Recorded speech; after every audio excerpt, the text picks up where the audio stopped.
অবসরে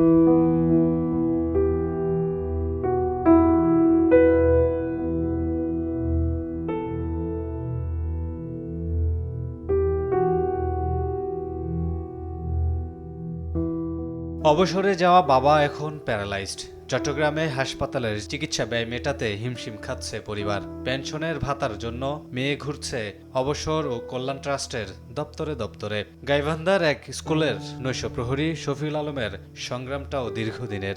অবসরের টাকাটার জন্য ঘোরাঘুরি করতেছি, ঘুরে ঘুরি করতে আমার দিন যাচ্ছে।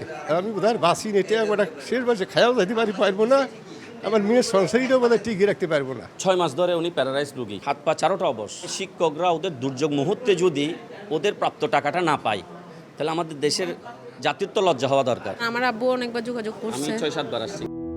আর আবুল কাশেমের বাবা পেনশনের অপেক্ষায় থেকে পাড়ি জমিয়েছেন 2020 সালে। 6 বছর পরও বাবার পেনশনের অর্থ তুলতে ঘুরছেন দাঁড়ে দাঁড়ে।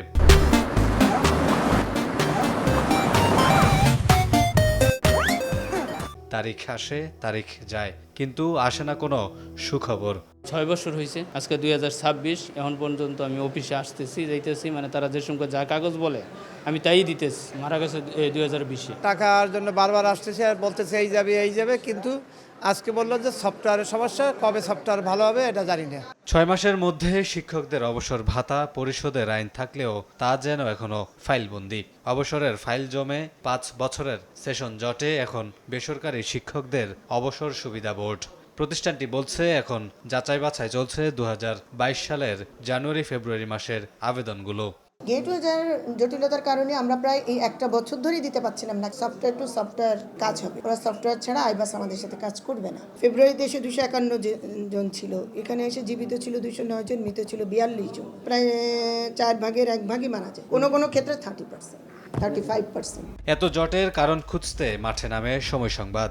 বিভিন্ন দফতরের তথ্য বিশ্লেষণে জানা গেছে সমস্যার প্রধান কারণ আইবাস সফটওয়্যার জটিলতা। এছাড়াও স্থায়ী কর্মকর্তার সাথে প্রেষণে আসা শিক্ষা ক্যাডারদের দূরত্ব এবং ঊর্ধ্বতন প্রশাসন ও রাজনৈতিক নিয়োগপ্রাপ্তদের সর্বোচ্চ পদে নিয়োগ ঘিরে অসন্তোষের কারণে কখনো গতিশীল হয়নি বেসরকারি শিক্ষকদের অবসর সুবিধা বোর্ড।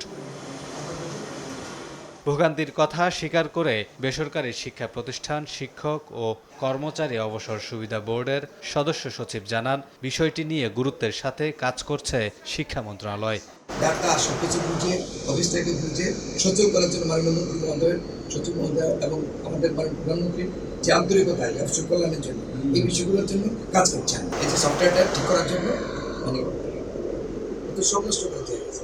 জানা যায়, বেসরকারি শিক্ষকদের অবসর সুবিধা দেয়ার প্রকল্পটি চালু করেছিলেন প্রয়াত প্রধানমন্ত্রী বেগম খালেদা জিয়া, কিন্তু রাজনৈতিক কারণে আওয়ামী লীগ সরকারের আমলে নজর দেয়া হয়নি এদিকে। এবার সেই সংকট সমাধানে আসন্ন বাজেটে দেয়া হতে পারে 2000 কোটি টাকার বরাদ্দ।